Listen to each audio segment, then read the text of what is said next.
Hem visitat el CREAC, el Centre de Recerca i Educació Ambiental de Calafell. L'antiga biblioteca de Segur acull projectes de recerca en fauna salvatge de nivell internacional.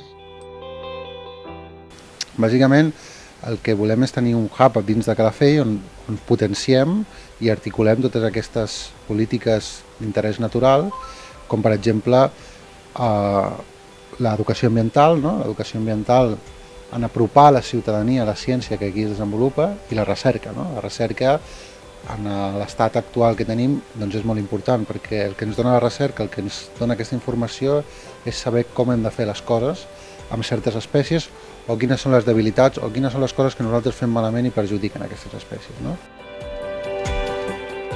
El centre es fa càrrec de fauna salvatge malalta o ferida per tenir-ne cura o gestionar l'atenció en altres centres.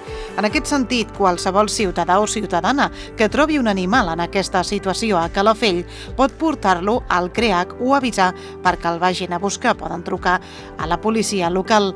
Cal tenir en compte que a Catalunya hi ha pocs centres d'aquestes característiques, a banda d'un parell de la Generalitat.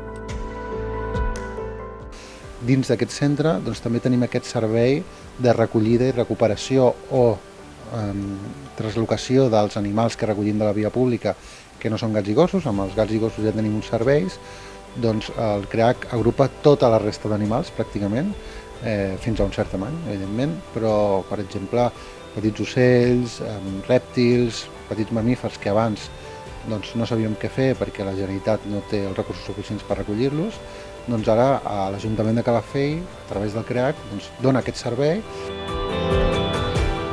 Una de les especialitats d'aquest nou equipament són els amfibis i els rèptils. Els treballs que es fan són molt amplis i inclouen fins i tot la investigació del verí de les serps, del qual es poden arribar a obtenir possibles tractaments per a malalties humanes.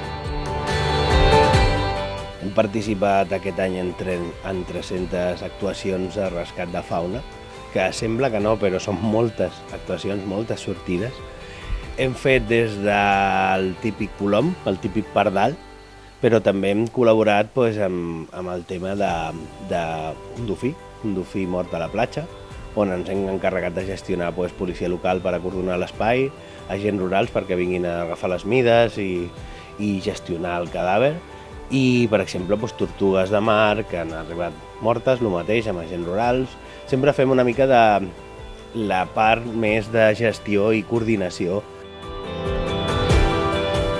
Un dels projectes més importants en què participa l'equip científic del CREAC és la recuperació del tritó del Montseny, una espècie autòctona de Catalunya que està en greu perill d'extinció, ja que es calcula que en queden només 1.500 exemplars.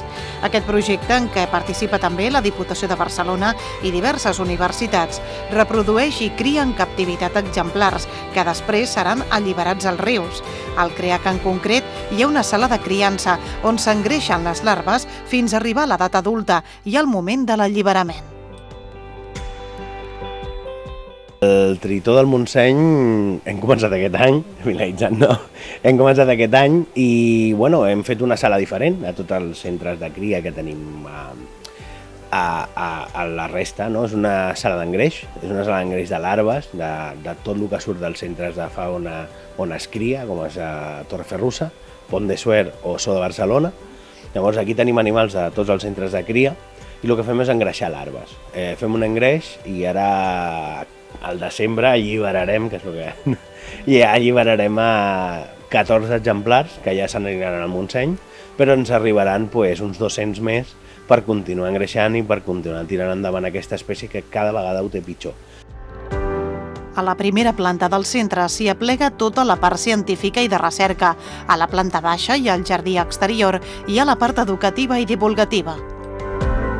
Aquest centre ha anat creixent, mica en mica, és un espai gran i hem d'habilitar mica en mica. Sort amb l'Ajuntament que ha fet una part de les instal·lacions, nosaltres hem posat l'altra part.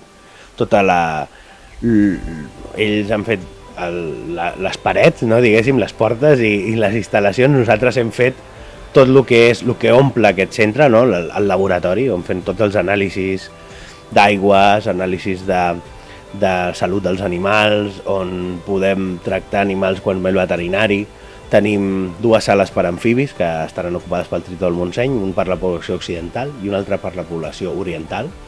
Tenim sales de preparació d'aliment, una per tots els animals del centre i una altra pels tritons del Montseny, ja que és una espècie que necessita que tinguem molta cura de la bioseguretat, que és un centre on la part superior no es pot visitar de manera normal perquè la higiene està supermirada i tota la gent que treballa aquí abans d'entrar a les instal·lacions s'han de dutxar, per exemple. Les sabates que porten no entren dins de la instal·lació, es queden fora i dins de la instal·lació tenim unes altres sabates.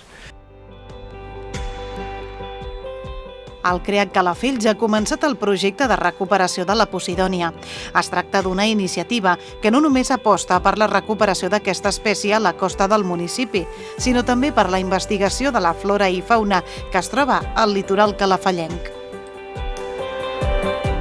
Doncs ens permet obrir noves línies de projectes que són molt necessaris, en aquest cas per Calafell, però que també són exportables, si són exitosos, arreu del Mediterrani, que abans no podríem haver fet, abans ho tindríem que haver derivat a un altre lloc. Com és, per exemple, una iniciativa que a més va sortir dels pressupostos participatius que va guanyar l'any passat, que és la conservació, estudi i reproducció de la Posidònia. Partíem de la base que no sabíem pràcticament res, no sabíem què hi havia, què no hi havia. Vam començar amb un primer mapeig que ho vam fer per la benentesa a través d'una subvenció del Ministeri de Ciència que feia una prospecció del Fons Marí de Calafell que va coincidir en el temps. I un cop hem fet una prospecció i els resultats en grans trets bàsicament és que de tot el que hi tindria que haver o tot el que hi havia abans queda una taca molt petita. Vull dir, la bona notícia és que en queda alguna cosa, la mala notícia és que la major part ha estat destruïda.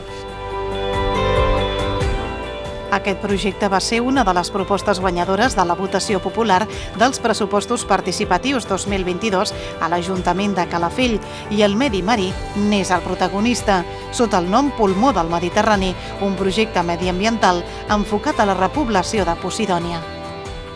Penseu que és una planta que és endèmica del Mediterrani, que està en perill d'extinció, i el que estem fent en aquest procés és una prova pilot. Proves pilots s'han fet a molts llocs, però és molt difícil. El que hem fet aquí és intentar donar un pas més en la reproducció ex situ, que és fora d'on es troba actualment la planta, fora del mar, en unes instal·lacions exteriors, fer la primera prova pilot.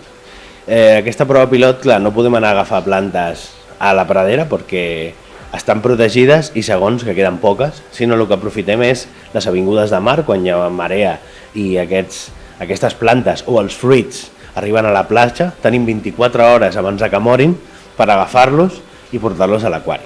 Això és el que volem fer, replicar les condicions que trobem a la pradera Posidònia, ja sigui en corrent, en nutrients, en compostos dissoltos a l'aigua, ja sigui magnesi, calci, ferro, ioda, tot el que hi ha a l'aigua, intentar reproduir-lo, i a més hem reproduït l'aigua del mar sense agafar-la al mar, per evitar-nos també tot el tema de metalls pesants i tot això. El que hem fet és aigua d'osmosis que es canvia cada setmana, ara no, perquè estan ciclant, i hem fet un sistema de 1.000 litres d'aigua on recreem totes aquestes condicions, ja sigui tenim un element que extreu tots els compostos nitrogenats que hi ha a l'aigua, com passar al mar. Hem posat carbonat càlcic, ja sigui en unes roques o en closques de bivalves que es trobem a la platja perquè reguli el pH. No és un procés fàcil, no és gens fàcil.